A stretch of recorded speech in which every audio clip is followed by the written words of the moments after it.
Good morning students, আমি বিপ্লব sir বলছি Binapani class থেকে। আজকে সংসদের যে টেস্ট পেপার, সেই টেস্ট পেপার থেকে 413 পেজের অঙ্ক করব। কোন কোন? ত্রিকোণমিতি করব, পরিমিতি করব, আর হচ্ছে রাশিবিজ্ঞানের অঙ্ক করব। 12, 13, 14, 15। প্রথমে 12 দাগে যে ত্রিকোণমিতি অঙ্কটা আছে সেটা টুকে রেখেছি। এখন মান নির্ণয় করো, এই অঙ্কটা টুকে রেখেছি। প্রথমে 12 দাগের 3টে অঙ্ক দেওয়া থাকে, যে কোনো 2টি অঙ্ক তোমাদের কষে দেখাতে হয়। তা 12 দাগের অঙ্ক একটা মান নির্ণয়, সহজ মান নির্ণয় দিয়েছে। এরকম tan 60 মান কত? tan 60 মান হচ্ছে √3। tan 30 মান কত? 1/√3। 1 plus tan 60 √3 tan 30 1/√3 plus cos 60 কত? হাফ। cos 30 কত? √3/2। আবার sin 60 কত? √3/2। sin 30 কত? তাহলে এখানে দেখো √3 ক্যান্সেল। এখানে কি আসছে? √3 এলসিএম হবে 3, √3 গুণ করলে 3/2। এটা 1 + 1 1 + 1 প্লাস এটা √3/4 প্লাস √3/4 ইকুয়াল টু কত আসছে? 2/√3। নিচে কত আসছে? 2। আর √3 + 4 √3 + 4, তাহলে 2 √3 × 1/2 √3 4 √3/4। তাহলে এখানে 2 ক্যান্সেল। তাহলে কত আসছে? 1/√3 প্লাস √3/4 √3/4, এই হলো। তাহলে নিচে কি আসছে? এলসিএম হবে 4 √3 হবে, 4 √3। তো এখানে √3 আছে, যেমন এখানে বসছে 4, এটা 4 আছে, √3 3, তাহলে পরেরটাও 3। তাহলে কত আসছে? 10 4 √3। তাহলে 5 2 √3। তাহলে এখানে করণীয় করতে হবে ইকুয়াল টু 5 2 √3 2 √3 × 2 √3। কেন? নিচে করণীয় আছে।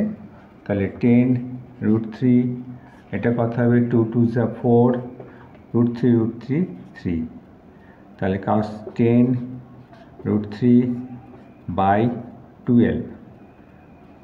ওকে, তাহলে এটা 5, এটা 6, তাহলে 5 √3/6, এটা হচ্ছে অ্যান্সার।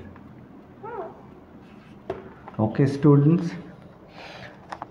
এটা একটা মান নির্ণয়ের অঙ্ক ছিল, বোঝা গেল? তাহলে আমরা প্রত্যেকটা মানগুলি নিশ্চয়ই প্রত্যেকের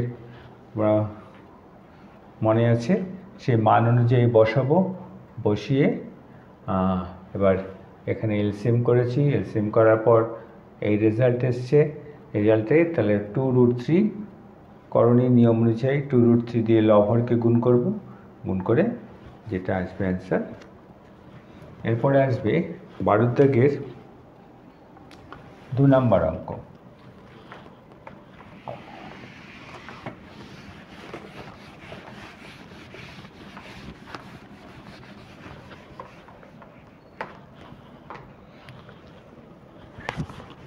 বারো দাগের 2টা দিয়েছে tan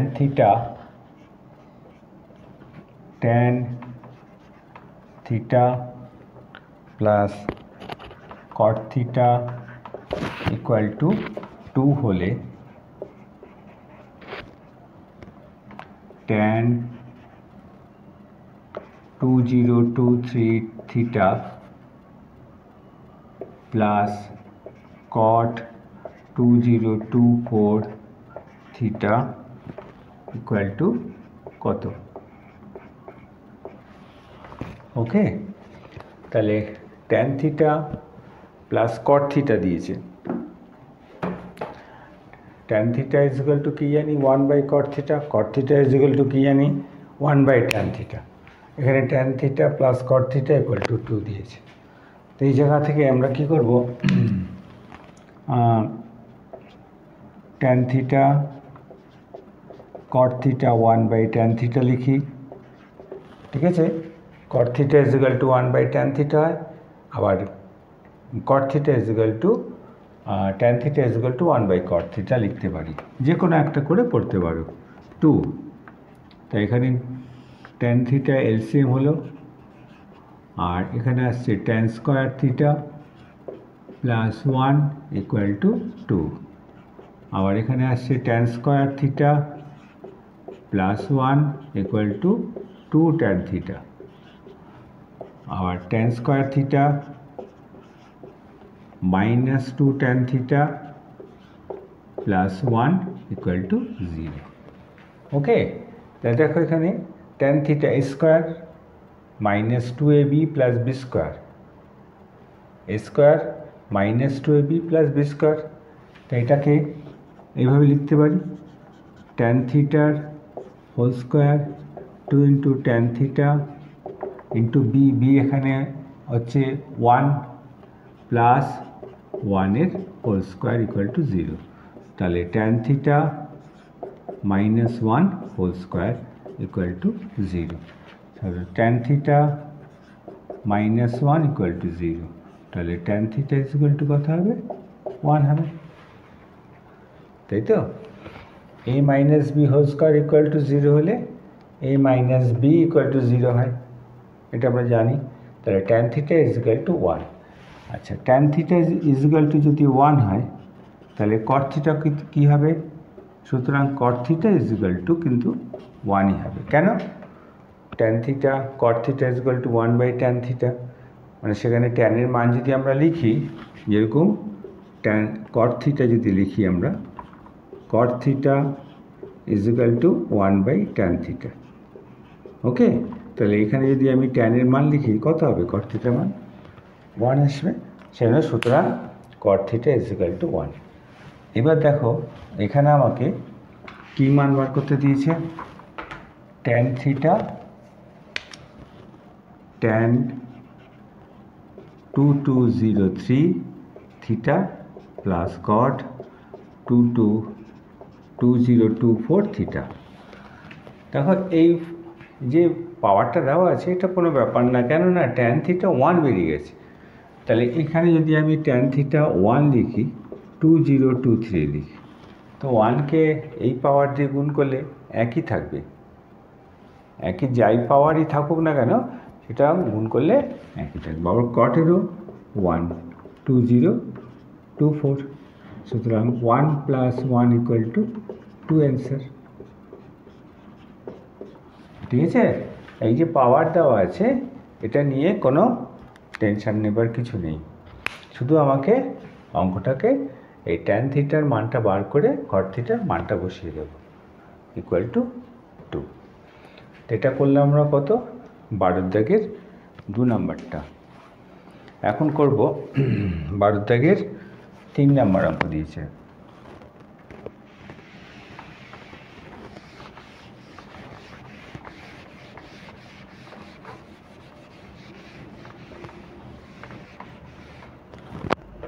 বারো থেকে 3-এর অঙ্কটা দিয়েছে, দেখাও যে 3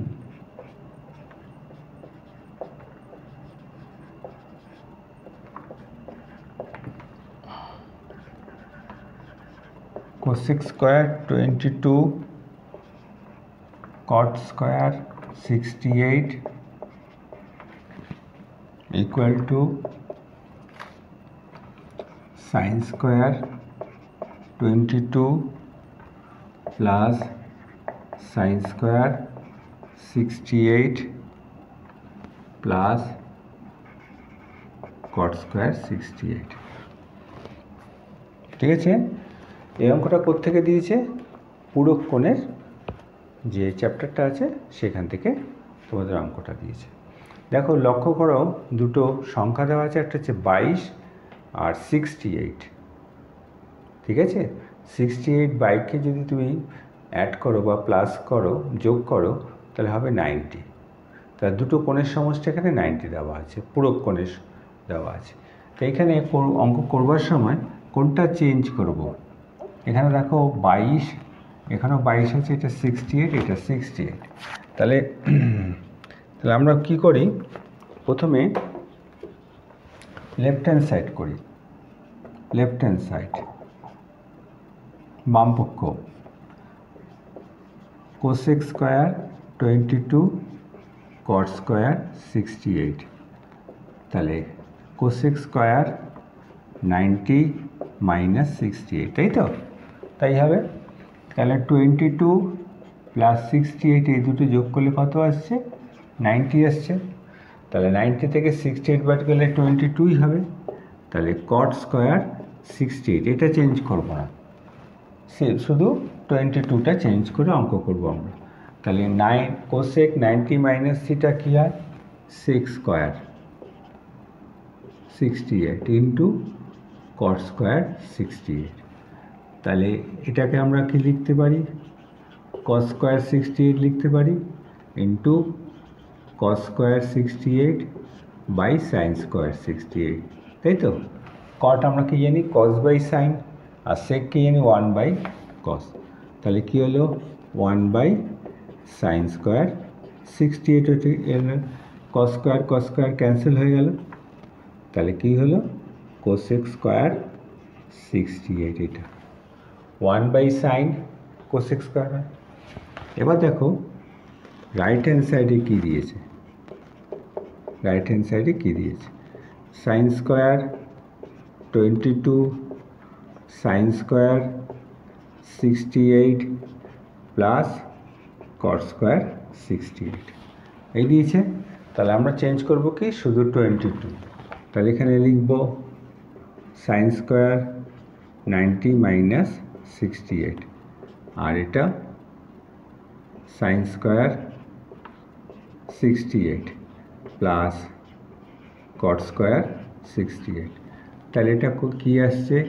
কস square 68 sine 90 minus theta plus sine square 68 plus cot square 68।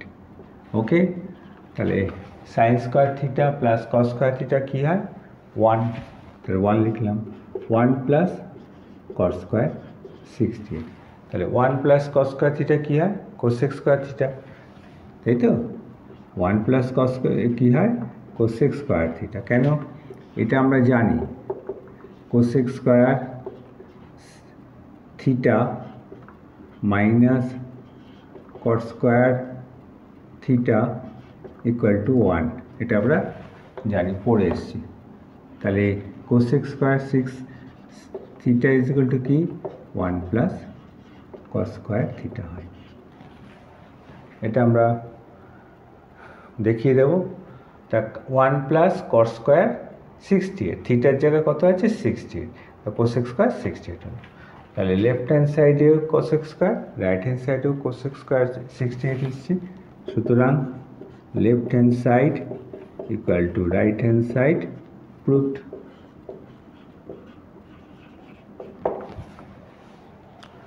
ওকে? তা তিনটে আমরা ত্রিকোণমিতির অঙ্ক করলাম। এরপরে 13 থেকে আছে ত্রিকোণমিতির হাইট অ্যান্ড ডিস্টেন্সের অঙ্ক। ওকে? তা হাইট অ্যান্ড ডিস্টেন্সের প্রথম যে অঙ্কটা দিয়েছে সেটা পড়ছিস। হাইটের 13 নম্বর 13তে দুটো অঙ্ক দেওয়া থাকে, যে কোনো একটি অঙ্ক করতে হয়। এটা হচ্ছে 5 মার্কসের অঙ্ক, কিন্তু হাইট অ্যান্ড ডিস্টেন্স খুব কেয়ারফুলি করবে। একটি চিমনির সঙ্গে একই সমতলে অবস্থিত অনুভূমিক সরলরেখার কোনো একটি বিন্দু চিমনির দিকে 50 মিটার এগিয়ে যাওয়ায় চিমনির চূড়ার উন্নতি কোণ 30 ডিগ্রি থেকে 60 ডিগ্রিতে পরিবর্তন হলো। চিমনির উচ্চতা কত ছিল? মানে যে চিমনির কথা বলেছে সেটার উচ্চতাটা আমাকে বার করতে বলেছে।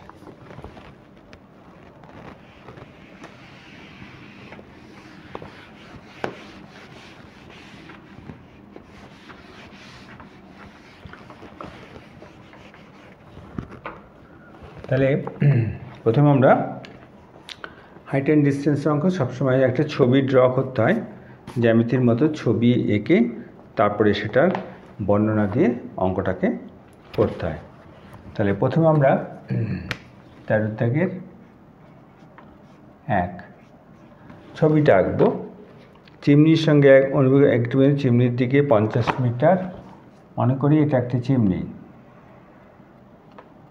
চিমনির গোড়া থেকে 50 মিটার এগিয়ে গিয়ে চিমনির দিকে কোনো এক বিন্দু থেকে 50 মিটার এগিয়ে চিমনি চূড়া 30 ডিগ্রি থেকে 60 ডিগ্রিতে পরিবর্তন হলো। তার মানে কি ব্যাপারটা হচ্ছে কি, এখানে দেখো এই চিমনির দিকে এগিয়ে যাচ্ছে, তার মানে কি এইটা হচ্ছে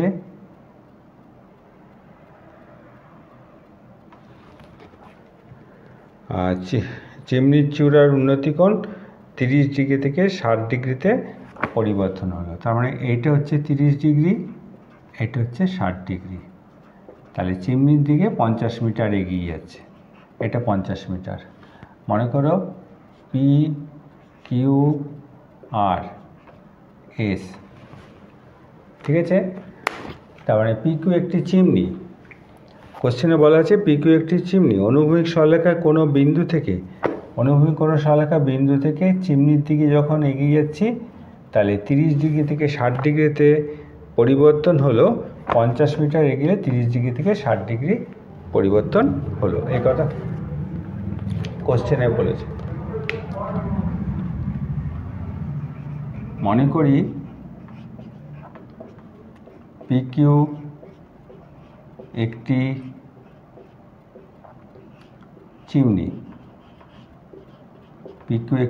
চিমনি, যার উচ্চতা নির্ণয় করতে হবে।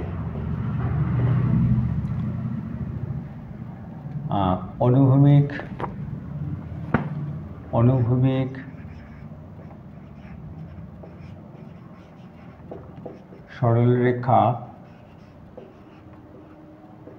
সরলরেখার এস বিন্দু থেকে চিমনির দিকে এগিয়ে গেলে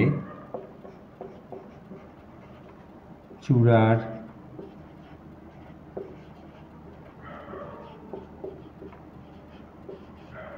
উন্নতি কোণ 30 ডিগ্রি থেকে বেড়ে 60 ডিগ্রি হয়, এই কোশ্চেনে বলা আছে। তাহলে angle P S Q is equal to 60 degree, angle P R Q is equal to 30 degree. R S এর দৈর্ঘ্য কত বলেছে, সমান 50 মিটার। ওকে, এই বলা আছে। এই যে পুরো পোর্শনটা লিখলাম, এটা কিন্তু বই দেখেই আমরা লিখলাম। যেখানে চিমনির নাম দিয়েছি, উন্নতি কোণ নির্ণয় করতে হবে। অনুভূমিক সরলরেখার এস বিন্দু থেকে চিমনির দিকে এগিয়ে গেলে চূড়ার উন্নতি কোণ 30 ডিগ্রি থেকে বেড়ে 60 ডিগ্রি হবে। ওকে, নাম তোমাদের ইচ্ছা মতো দেবে, লেখাটা ঠিক এইভাবে লিখব। এবার দেখো দুটো অ্যাঙ্গেল তৈরি হয়েছে, একটা হচ্ছে এই পুরো অ্যাঙ্গেলটা তৈরি হয়েছে, আর এখানে আরেকটা অ্যাঙ্গেল তৈরি হয়েছে। প্রথমে অ্যাঙ্গেল পি কিউ আর এর, তাহলে P Q by Q R, লম্ব বাই ভূমি ইজ ইকুয়াল টু ট্যান 60, তাই তো? PQ by QR tan 60। আমাকে PQর মান দরকার। PQ by QR equal to √3। Okay, সুতরাং √3 QR ইকুয়াল টু PQ বা QR is equal to PQ by √3। ঠিক আছে? আবার কোন অ্যাঙ্গেল? PQS, ত্রিভুজ PQS, ট্রায়াঙ্গেল হচ্ছে PQS, এর PQ by QS, PQ by QS পুরোটা আসবে এটা ইকুয়াল টু tan 30 এ আসবে। এবার PQ QS কি হবে? QR plus RS equal to 1/√3। দেখো QR প্লাস RS। এবার কি আসবে? PQ QR এর জায়গায় কত বসাবো?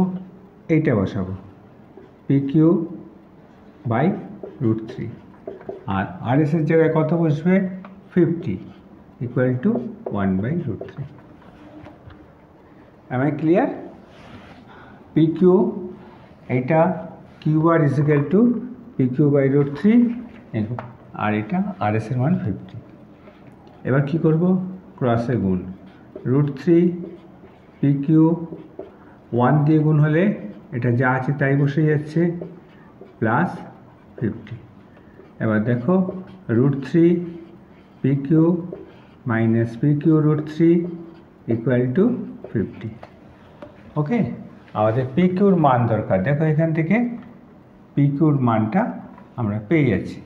দেখো এখানে √3, এটা √3, এইখানে 50 আছে। দেখো √3 দিয়ে প্রত্যেকটাকে গুণ করে নিচ্ছি, তাহলে এটা 3 PQ হয়ে যাবে। √3কে √3 দিয়ে গুণ করলাম, এটা √3 দিয়ে গুণ করলে এটা কেটে যাচ্ছে √3, এটাকে √3 গুণ 50 √3। ওকে, এই যে √3টা আছে, √3 দিয়ে প্রত্যেকটাকে আমরা মাল্টি করে নিলাম, তাহলে কি আসছে? 2 PQ। দেখো 3 PQ minus PQ equal to 50 √3। তাহলে PQর মান আমাদের চলে এসছে 50 √3 বাই 2 ইকুয়াল টু 25 √3। তাহলে PQ যে চিমনিটির উচ্চতা কত? 25 √3 দিয়েছে। এখানে √3 মানটা দেওয়া নেই, আমরা চিমনির উচ্চতা 25 √3 লিখতেই পারি। ওকে, তাহলে এটা গেল 13 থেকে 1 নম্বর অঙ্কটা।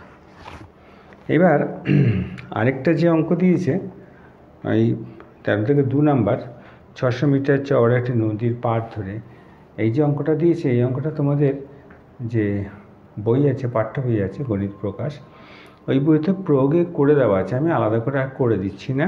324 পাতায় প্রয়োগ 11, ঠিক আছে? ওইখান থেকে অঙ্কটা বুঝে তোমরা করতে পারবে। তো এইটাতে বই থেকে কোষে দেখি থেকে দিয়েছে, সেন এটা করলাম। ওকে, এবার আমরা করব 14 দাগের অঙ্ক। 14 দাগে কী দেওয়া থাকে? পরিমিতি। কটা থাকে? 3টে থাকে, যে কোনো দুটো আমাকে করতে হবে। চলো আমরা 14 দাগের 1 নম্বর অঙ্কটা করি।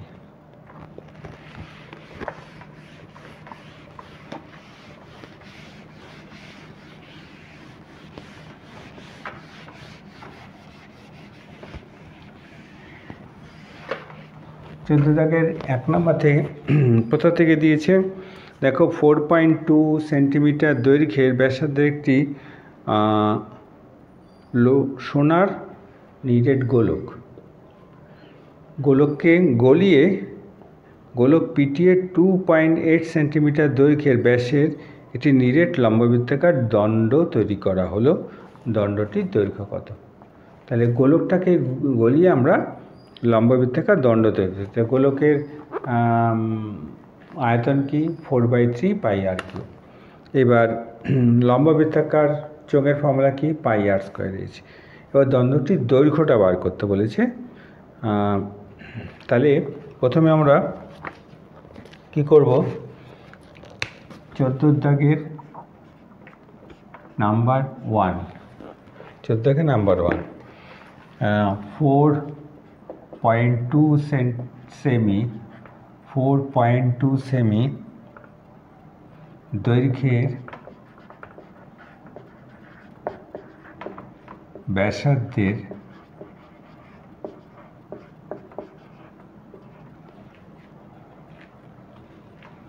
একটি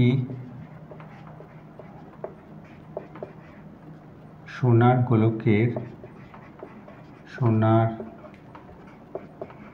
গোলকের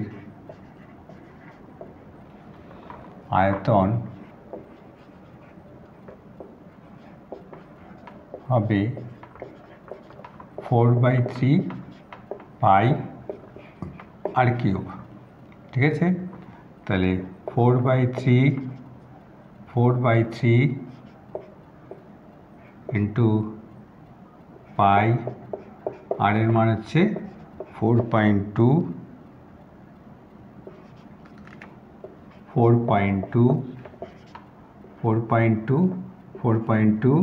ইন্টু 4.2 ঘন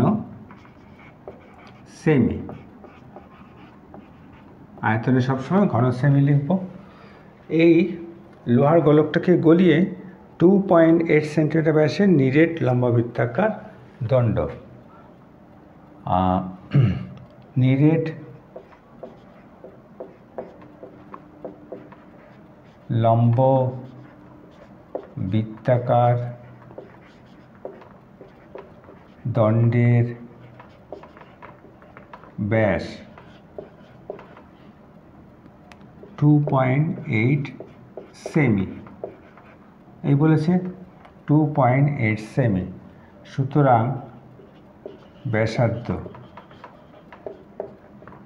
1.4 সেমি। ওকে, 2.8কে 2 দিয়ে ভাগ হবে ব্যাসার্ধ। তাহলে সুতরাং দণ্ডের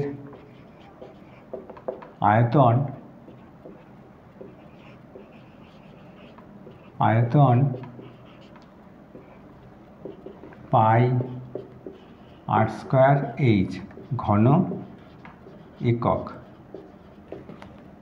তাহলে পাই আর হচ্ছে 1.4 ইন্টু 1.4 ইন্টু 1.4 ইন্টু এইচ ঘন semi.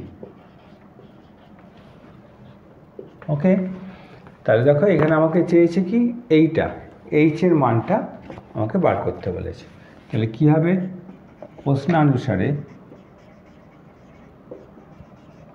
প্রশ্নানুসারে pi into 1.4 into H is equal to 4/3 pi 4.2 into 4.2। তাহলে এখানে পাইয়ের মানটা লিখলাম না, কারণ কি, দুপাশ থেকে আমরা পাইটাকে ক্যান্সেল করে দেব। এবার এইচ দরকার আমার, এইচ। তাহলে এই পোর্শনটা সম্পূর্ণ উপরে বসবে, 4.2 ইন্টু 4.2 ইন্টু 4.2, নিচে কত আসবে 3, 1.4 ইন্টু 1.4। ওকে, এবার দেখো এইখানে দেখো 4.2 আছে, এটাও 4.2, এখানে 4.2, এখানে 1.4।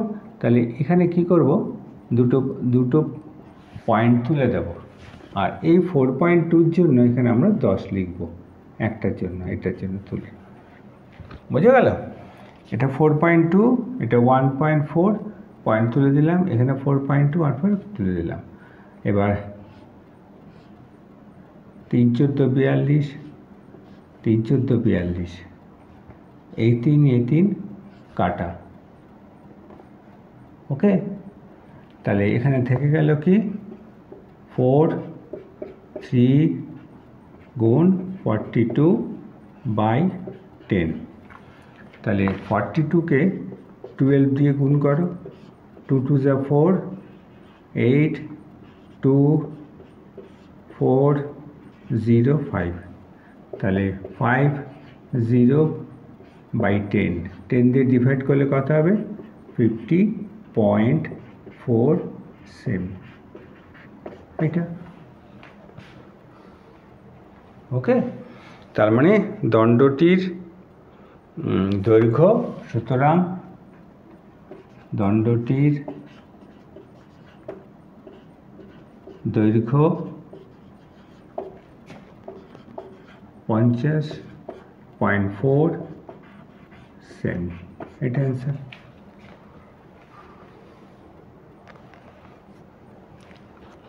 ওকে স্টুডেন্ট, তাহলে এটা 14 দাগের আমরা 1 নাম্বারটা করলাম।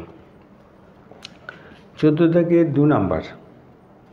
14 দাগের 2 নাম্বারে দিয়েছে ঘনাকৃতি একটি সম্পূর্ণ জলপূর্ণ চৌবাচ্চায় থেকে সমান মাপের 64 বালতি জল তুলে নিলে চৌবাচ্চাটির 1/3 অংশ জলপূর্ণ থাকে। তার মানে 64 বালতি জল তুলে নিয়েছি আমি, ঠিক আছে, তাতে 1/3 অংশ থাকে। চৌবাচ্চাটা কিন্তু ঘনকাকৃতি, এটুকু মনে রাখবে। প্রথমে বলেছি ঘনকাকৃতি মানে কি, মানে দৈর্ঘ্য প্রস্থ উচ্চতা সমান, দৈর্ঘ্য প্রস্থ উচ্চতা সমান। ঘনকাকৃতি চৌবাচ্চার আয়তন কী হবে? বাহুর হোল কিউব। আয়তঘনের আয়তন কী হবে? দৈর্ঘ্য ইন্টু প্রস্থ ইন্টু উচ্চতা। যেহেতু ঘনকাকৃতি সব সমান, সেখানে বাহুর। তাই এবার 64 বালতি জল তুলে নিয়েছে। তো 64 বালতি জল 1/3 অংশ জল আছে। তাহলে জল তুলে নিয়ে আছে কতটুকু? 1 থেকে 1/3 বাদ যাবে, 2/3 অংশ। তা 2/3 অংশ কত? 64 বালতি বলেছে আমাকে কোশ্চেনে, ঠিক আছে। তো অঙ্কটা আমরা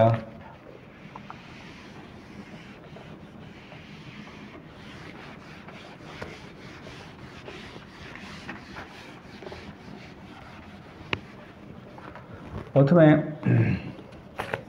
কি লিখব? ঘনকাকৃতি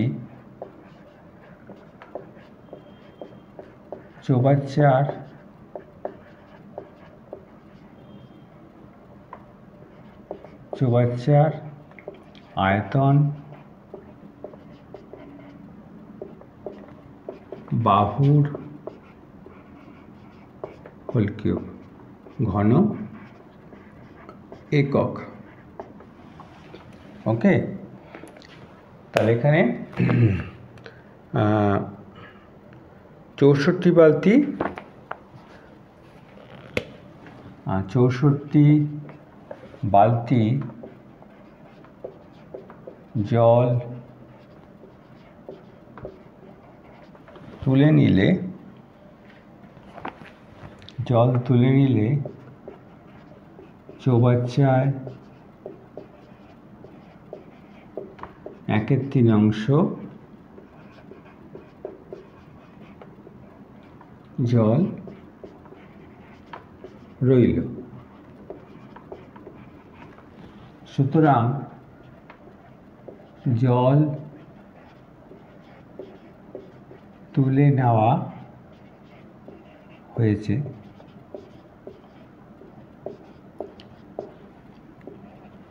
1 বিয়োগ 1/3 হবে সমান সমান 2/3 অংশ।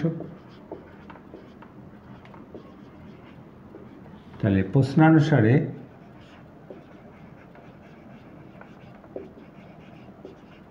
দুয়ের অংশ সমান সমান কত বালতি? 64 বালতি বলেছে। এই তাহলে 1 অংশ সমান সমান কত? 64 গুণ 3 2 উল্টে যাবে, এটা কত আসছে? 32। 32 ইন্টু 3 সমান সমান 96 বালতি জল ধরে চৌবাচ্চায়।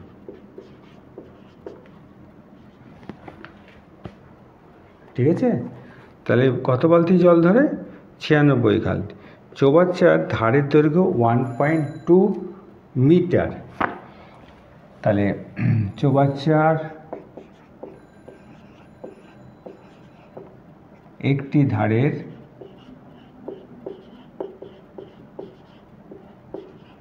দৈর্ঘ্য 1.2 মিটার সমান সমান 12 ডেসিমিটার। আচ্ছা, ডেসিমিটার করলাম কেন? এটা আমরা জানি 1 ঘন ডেসিমিটার সমান সমান হচ্ছে 1 লিটার। এটা কিন্তু মনে রাখবে। তাহলে চৌবাচ্চায় জল ধরে বা জলের আয়তন, বাহুর হোল কিউব ধরেছি, তাহলে 12 হোল কিউব ঘন ডেসিমি। ওকে, তাহলে 12কে আমরা যদি 3 বার গুণ করি কত আসবে? 1728 ঘন ডেসিমিটার। তাহলে 1.26 ঘন ডেসিমিটার ইকুয়াল টু কত? 96 বালতি। 96 বালতি জল ধরে। আমার একটা বালতিতে কত জল ধরে জিজ্ঞেস করেছে। তাহলে সুতরাং 96 বালতি সমান সমান 1728 লিটার, তাইতে হবে? তাহলে 1.26 ঘন ডেসিমিটার সমান সমান কত? 28 লিটার হবে। হ্যাঁ, এই যে আমরা লিখে নিলাম 1 ঘন ডেসিমিটার সমান সমান 1 লিটার। তাহলে 1 বালতি সমান সমান কত? 1728 বাই 96 লিটার। তাহলে 96 দিয়ে 1728কে আমরা ডিভাইড করব। কত আসছে প্রথমে? 96, 6, 7, 8। ওকে, 96কে 8 দিয়ে মাল্টি করো, 6টা 8 সাথে 4, 72 আর 4 76, 7, 6, 8। তাহলে কত? 18 লিটার। প্রতি বালতিতে জল ধরে 18 লিটার। এটা হবে। তেমন আমাকে কোশ্চেনে বলেছে প্রতি বালতিতে কত লিটার জল ধরে। প্রতি বালতিতে 18 লিটার জল ধরে। এরপরে দেখো 14 দাগের 3 নাম্বার যে অঙ্কটা দিয়েছি, এই অঙ্কটাও বইতে প্রয়োগে করে দেওয়া আছে। এটা আমি আলাদা করে দিচ্ছি না, ঠিক আছে? এটি ফাঁপা লম্ববৃত্তাকার চৌঙ্গায়িত নলের ব্যাসার্ধের দৈর্ঘ্য 5 সেন্টিমিটার, অন্তঃব্যাসার্ধের দৈর্ঘ্য 4 সেন্টিমিটার, নলটির সমগ্র তলের ক্ষেত্রফল 1188 বর্গ সেমি। নলটির দৈর্ঘ্য কত? এটা 141 পৃষ্ঠা, তোমাদের গণিত প্রকাশনীতে 141 পৃষ্ঠা, প্রয়োগে 10 নম্বরে থেকে দেখে নেবে।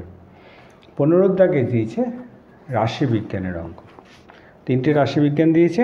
এখানেও তোমাকে যে কোনো 2টো অঙ্ক করতে হবে। 4 দুগুণে, এখানে কিন্তু 4 নাম্বার। কিন্তু আগে যে পরিমিতি করলাম সেখানেও 4 দুগুণে 8 নাম্বার, রাশিবিজ্ঞানেও 8 নাম্বার। তাহলে এই মার্কসগুলি খুব গুরুত্বপূর্ণ। আজকে যে অঙ্কগুলো করলাম, তারপরে হাইট অ্যান্ড ডিস্টেন্সে 5 নম্বরের অঙ্ক করলাম, ঠিক আছে? মার্কস ক্যারি করতে হলে এসব জিনিসগুলি কিন্তু খুব ভালো করে করতে হবে। এবার 15 দাগের ফার্স্ট অঙ্কটা করব রাশিবিজ্ঞানের।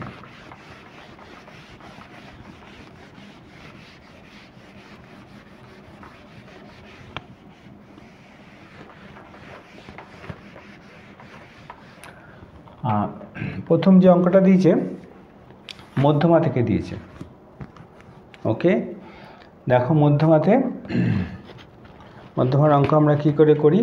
15 দাগের 1 নাম্বার। ওকে, ফার্স্ট আছে উচ্চতা।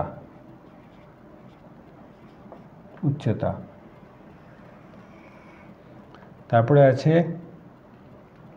ছাত্র সংখ্যা, পরিসংখ্যা।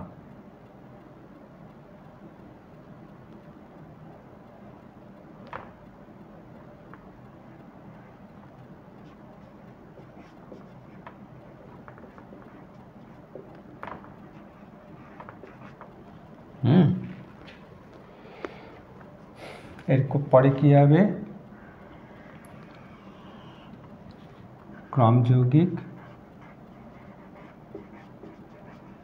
পরিসংখ্যা।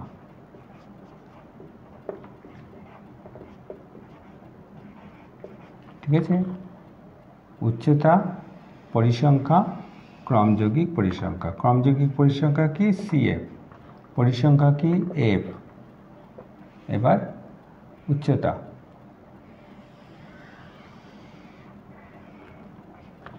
উচ্চতা কত আছে? 135 থেকে 140। কত আছে? 6, এখানেও 6। 140 থেকে 145, এখানে কত আছে? 10, কত হবে? 16। 145 থেকে 150, 19, 16 আর 19 35। 150 থেকে 155, কত আছে? 22, কত আসবে? 7, 5, 57। 155 থেকে 160, 20, কত আসবে? 77।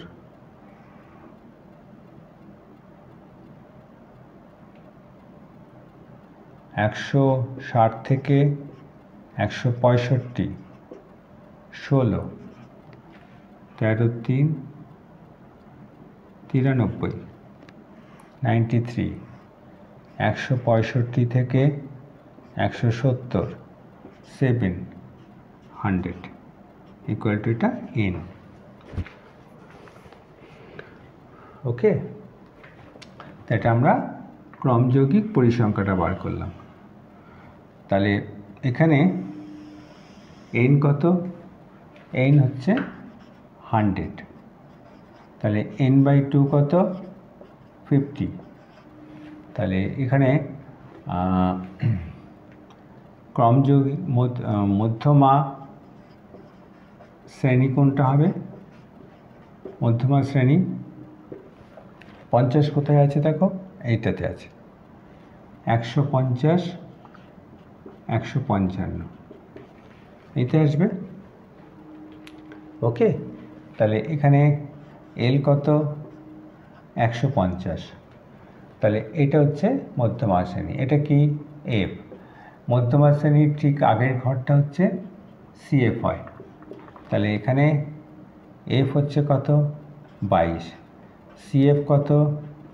35। আর H কত?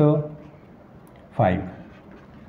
এবার আমরা ফর্মুলা লিখব। তাহলে মধ্যমা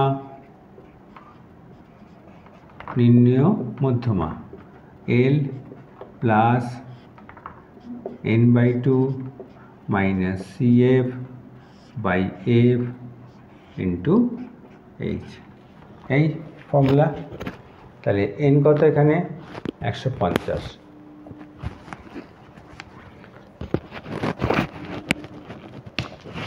n কত? 150 প্লাস n/2 কত লিখে রেখেছি আমরা? 50। CF কত? 35। F কত? 22। H কত? 5।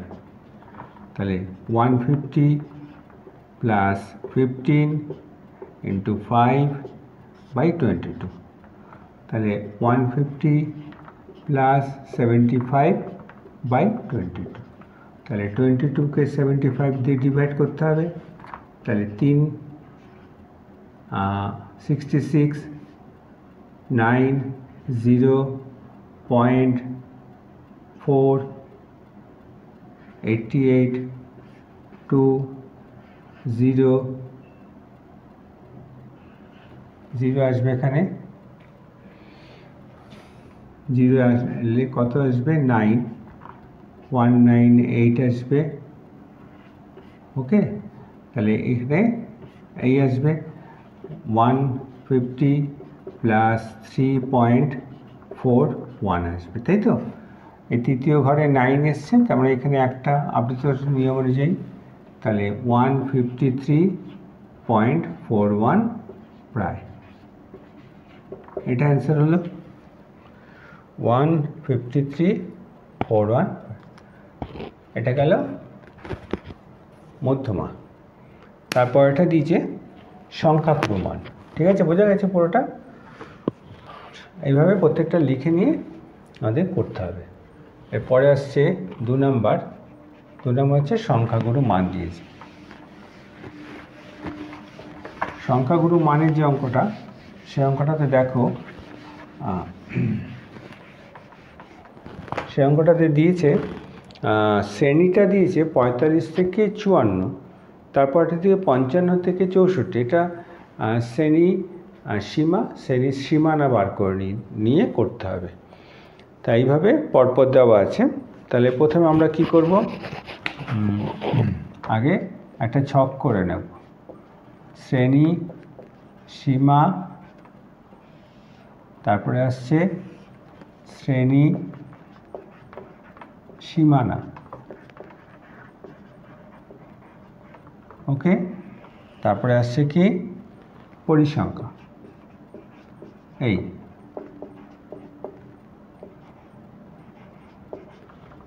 এটা তিনটে আমাকে করে নিতে হবে। তাহলে প্রথমে 45 থেকে 54 এই আছে। তাহলে কি করতে হবে, 45-এর আগে হচ্ছে 44.5 থেকে 54.5 লিখতে হবে, তাই তো?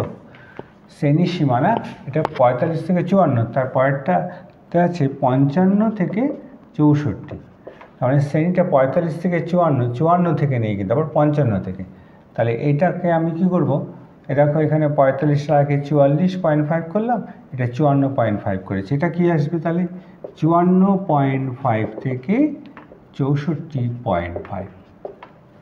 ঠিক আছে, পরেরটা আবার যখন 65 থেকে আবার যখন 74 লিখব, তখন অলরেডি 64.5 থেকে 74.5 এসে যাচ্ছে। আবার যখন পরেরটা 75 থেকে 84 লিখব, সেটা চলে আসে কত, 74.5 থেকে 84.5। আবার পরেরটা আসছে কত, 85 থেকে 94, 84.5 থেকে 94.5। পরেরটা আসছে 95 থেকে 104, 94.5 থেকে 104.5। এই এটা পরিসংখ্যা কত, প্রথমটার 8, পরেরটা কত 13, পরেরটা 19, তারটা 32, 12 আর হচ্ছে 6। এবার দেখো সবচেয়ে সংখ্যাগুরু যে সম্মিলিত যে সংখ্যাটা, এটা হচ্ছে 32। ঠিক আছে,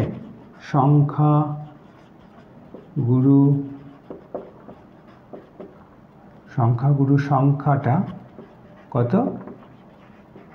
32। সুতরাং সংখ্যাগুরু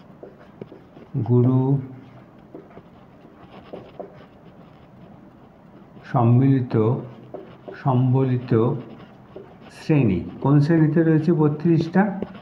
32টা দেখো এই শ্রেণীতে রয়েছে, 74.5 থেকে 84.5 রয়েছে। ওকে, তাহলে এখানটায় 74.5টা কি, এটা হচ্ছে এল, 74.5। এখানে দেখো সবচেয়ে এটা হচ্ছে F1, এটা কি, তার আগের শ্রেণীটা পরিসংখ্যাটা হচ্ছে F0 হয়, এটা কি, তারপরটা হচ্ছে F2 হয়। তাহলে F1 কত, 32, F0 কত, 19, F2 কত, 12, আর H কত, 10।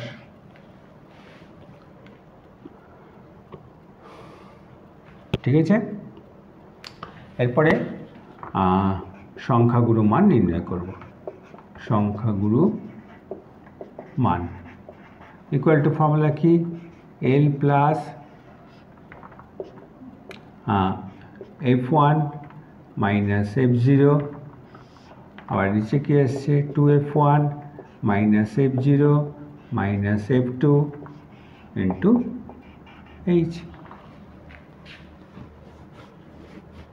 ওকে, তাহলে এল কত এখানে 74.5 প্লাস F0 কত 32, F1 32, F0 কত 19, 2 ইন্টু F1 32, 32 বিয়োগ 19 বিয়োগ 12 ইন্টু 10, এইচ হচ্ছে 10।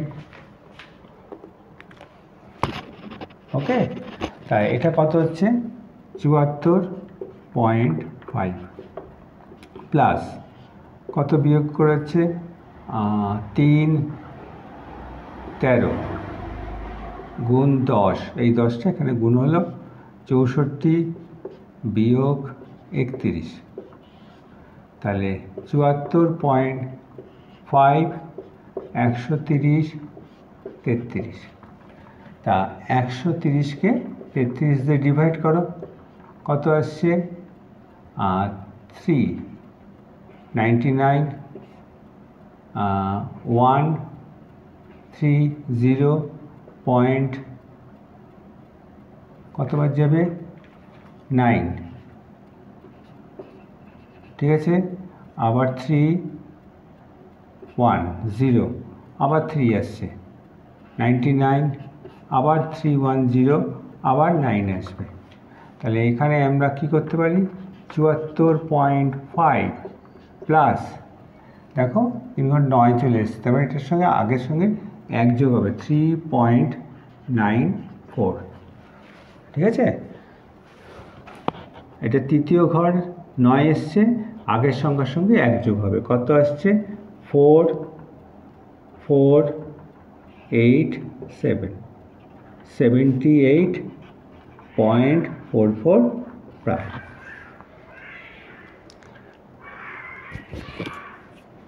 এটা হচ্ছে সংখ্যাগুরু মানের অঙ্কটা। আর 3 নম্বর যে অঙ্কটা দিয়েছে সেটা হচ্ছে গড়ের অঙ্ক দিয়েছে। এটা 15 দাগের, আচ্ছা 15 দাগের একটা 2 নম্বর অঙ্কটা করলাম, সরি নাম্বারটা লিখতে ভুলে গেছি, এটা 2 নম্বর করলাম। ওকে, এবার আমরা করব 3 নম্বর অঙ্কটা, 15 দাগের 3 নম্বর।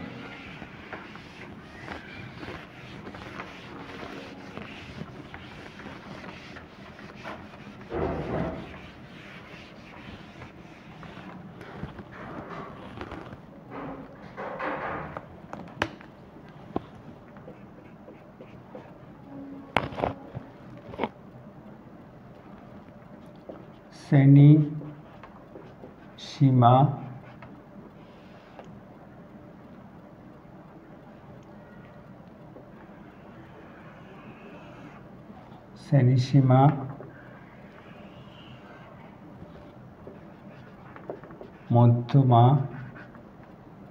মধ্যমান